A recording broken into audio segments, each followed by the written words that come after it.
Hello everyone. Once again welcome back to our YouTube channel CS Sansan and this is CS Tuti Mahajan. तो आज के session में हम discuss करेंगे how to fill table number 6 in the GST 9 for the financial year 2023-24।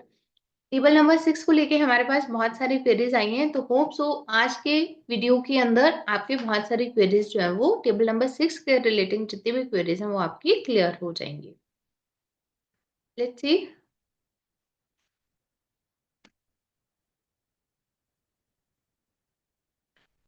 GST 9 के अंदर table number 6 जो कि बात करते हैं details of ITC avail during the financial year.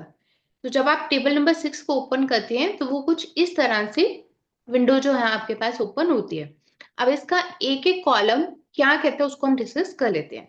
तो सबसे पहले जब हम टेबल नंबर 6 के ऊपर जाते हैं तो टेबल नंबर 6 के ऊपर सबसे पहले हमें क्या मिलता है, वहां पे total amount of ITC availed through form GSTR 3B।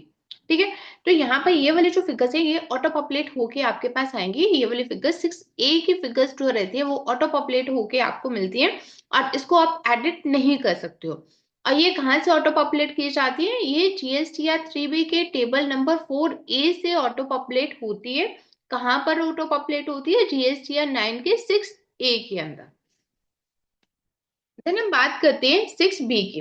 अब 6B के अंदर क्या रहता है? Invert supplies other than imports and inward supplies liable to reverse charge but include services received from cess.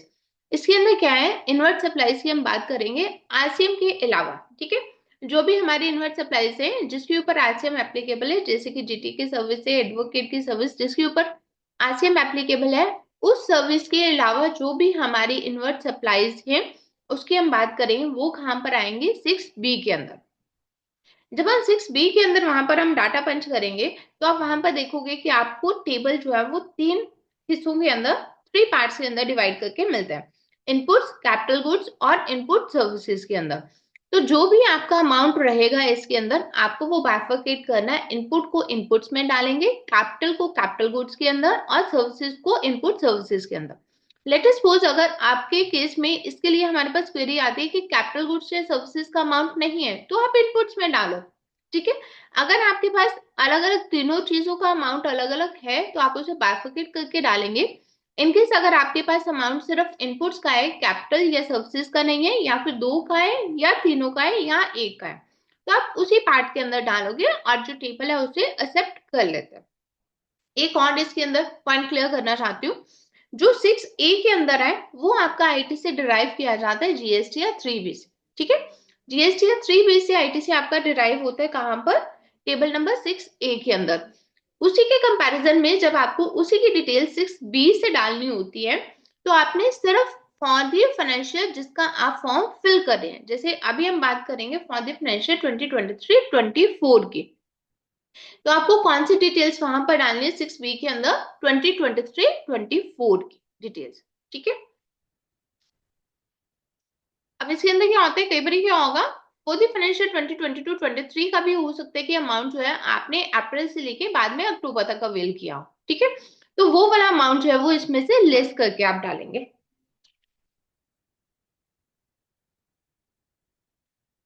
Then हम बात करते हैं 6C की। अब सेम वे में हम 6C के अंदर आ जाएंगे। यहाँ पर हमारी बात होती है 6C और D, inward supplies received from unregistered person liable to RCM. 6B के अंदर हमने बात की उन इनवर्ट सप्लाईज की जिनके ऊपर आरसीएम एप्लीकेबल नहीं है।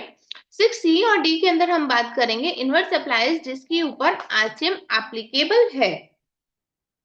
ठीक है, जिसके ऊपर आरसीएम एप्लीकेबल है। 6C के अंदर आता है कि इनवर्ट सप्लाईज जो कि आपने रिसीव किए अनरजिस्टर्ड पर्सन से, और डी के अंदर इनवर्ट सप्लाईज जो कि आपने रिसीव किए रजिस्टर्ड पर्सन से। देन 6E की बात करेंगे तो यहां पर आएगा import of goods including supplies from cess. तो अगर आपका कोई भी इंडिया के बाहर से आप गुड्स को इंपोर्ट कर रहे हैं तो उसको आप यहाँ पर लिखेंगे, दिखाएंगे, इंपोर्ट ऑफ गुड्स को 6E के अंदर दिखाएंगे और इंपोर्ट्स और कैपिटल गुड्स के अंदर बाइफरकेट करके आपको वहां पर देना है।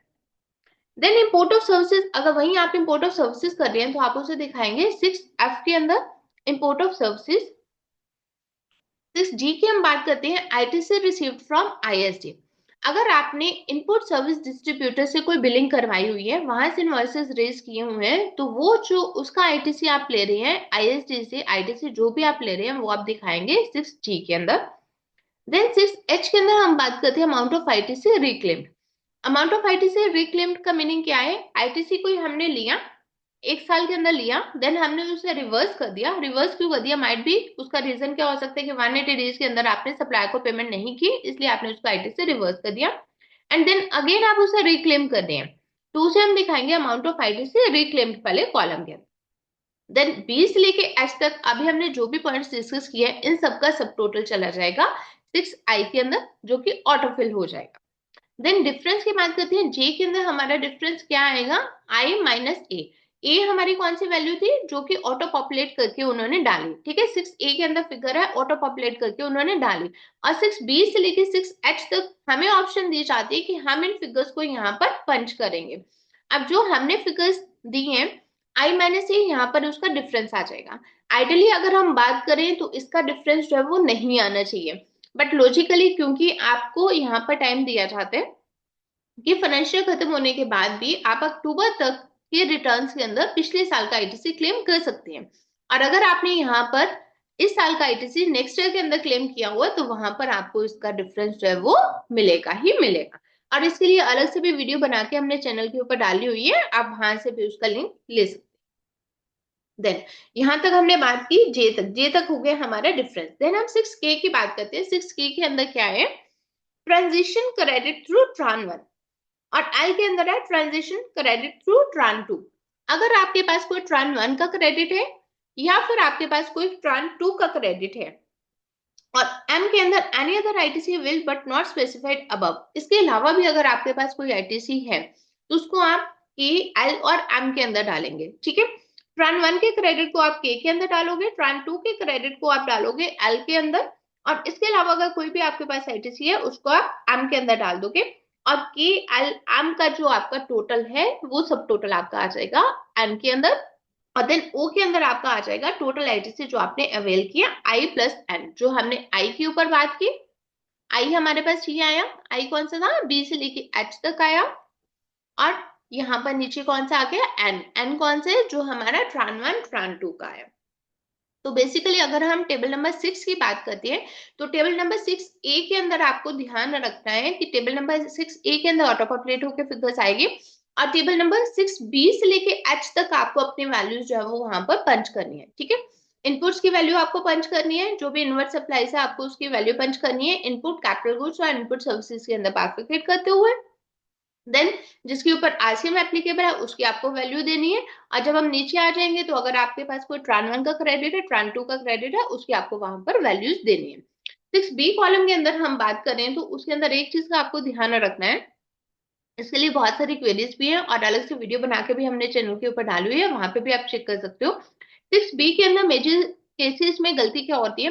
जो 6A के अंदर वैल्यू आती है वो आती है आपके 3B से ऑटो पॉपुलेट होके वैल्यू आएगी। 3B से ऑटो पॉपुलेट होके आएगी तो वो 12 महीने के रिटर्न से वहां से वैल्यू उठाएगा, ठीक है। तो पोर्टल आपके 12 मंथ्स की वैल्यू उठाएगा। पोर्टल को कहीं भी कंसर्न नहीं है कि आप वो लास्ट ईयर का आईटीसी उसके अंदर क्लेम कर रहे हो, क्योंकि वो आपके पास सिर्फ मैनुअल वर्किंग पड़ी होगी। और 6B के अंदर जब आप दिखाओगे, आप वही आईटीसी दिखाओगे जो कि फाइनेंशियल 2023-24 का होगा।